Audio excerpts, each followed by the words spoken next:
मित्रों, जैसा कि हम सभी जानते कि हमारे शरीर नश्वर है और यह बार बार जन्म मृत्यु को प्राप्त होते रहता है, लेकिन मरता सिर्फ हमारा शरीर ही है। इसके अंदर रहने वाली आत्मा को कुछ नहीं होता है।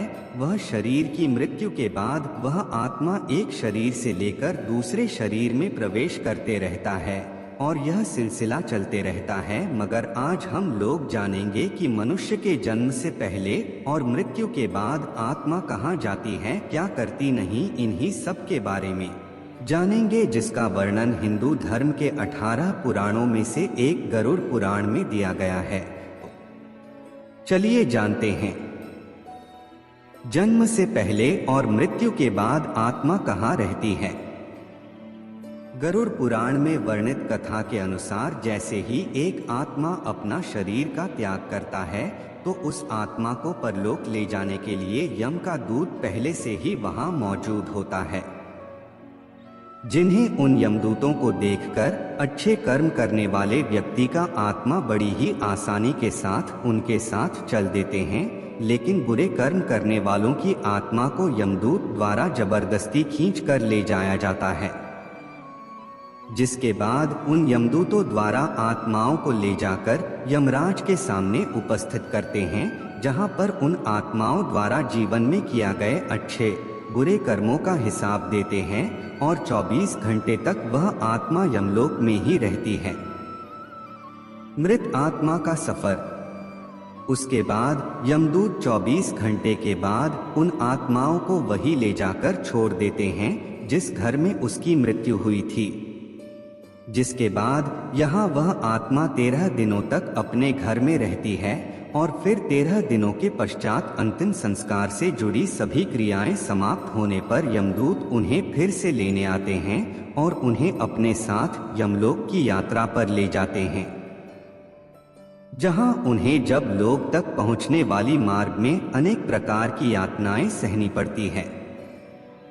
अगर मरने वाले की आत्मा पुण्य आत्मा हो तो वह बहुत ही आसानी से यमलोक के मार्ग को पार कर जाते हैं, और वही कोई दुराचारी एवं पापी आत्मा हो तो उन्हें यमलोक के मार्ग में बहुत अधिक कष्टों का सामना करना पड़ता है, जिसमें यमलोक के मार्ग में वैतरणी नदी भी आती है, जहां बुरी आत्माओं को इन नदी से होकर गुजरने पड़ती है, और ऐसा नहीं करने पर उन्हें यमदूत के द्वारा प्रताड़ित किया जाता है।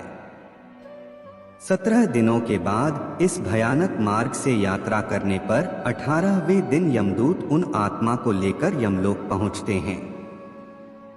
यमलोक पहुंचने के बाद यमलोक से सटी पुष्पोदका नाम की एक नदी मिलती है, जिसका जल स्वच्छ एवं निर्मल एवं उसमें कमल के पुष्प खिले हुए हैं। उस नदी के किनारे एक वटवृक्ष भी मिलता है, जहां पर आत्मा बैठकर विश्राम करती है और उसके परिजनों द्वारा किए गए पिंडदान उसी वृक्ष के पास प्राप्त होता है, जिससे उन आत्मा में शक्ति का संचार होता है। यमलोक में आत्माओं का स्वर्ग या नरक का गमन। नदी पार करने के बाद जब आत्मा यमलोक में पहुंचती है तब आत्माओं को यमदूतों द्वारा यमराज की सभा में उपस्थित किया जाता है, जहां उनकी सभा में एक से एक बढ़कर ज्ञानी एवं विद्वान मौजूद रहते हैं। तब धर्मराज उन आत्मा को किए गए कर्मों के अनुसार एवं वहां उपस्थित ज्ञानी एवं विद्वानों की सहमति से उन्हें स्वर्ग या नरक लोक भेज दिया जाता है, जहां वह अपने कर्मों का फल भोग सके। कुछ आत्मा ऐसी भी होती है जो मोक्ष को योग्य होती है, उन्हें विष्णु लोक भेज दिया जाता है। ऐसे आत्माओं को फिर इस संसार में पुनर्जन्म लेने की आवश्यकता नहीं पड़ती है। स्वर्ग गए हुए आत्मा देवताओं के जैसे शरीर प्राप्त करके अपने कर्मों का फल भोगते हैं, और नरक में वास करने वाले आत्माओं को भी एक दिव्य शरीर मिलता है, जिसकी मृत्यु नहीं होती है, परंतु उन्हें इस शरीर में उन्हें नरक में मिलने वाले कष्ट एवं पीड़ा सहनी पड़ती है। स्वर्ग या नरक में गए हुए आत्माओं के जब कर्मफल का भोग पूरा हो जाते हैं तो फिर उन्हें पृथ्वी लोक पर आकर पुनः जन्म मृत्यु के चक्र में उलझना पड़ता है। स्वर्ग में गए हुए आत्मा फिर से मनुष्य योनि में जन्म लेकर अपना कर्म करने लगते हैं।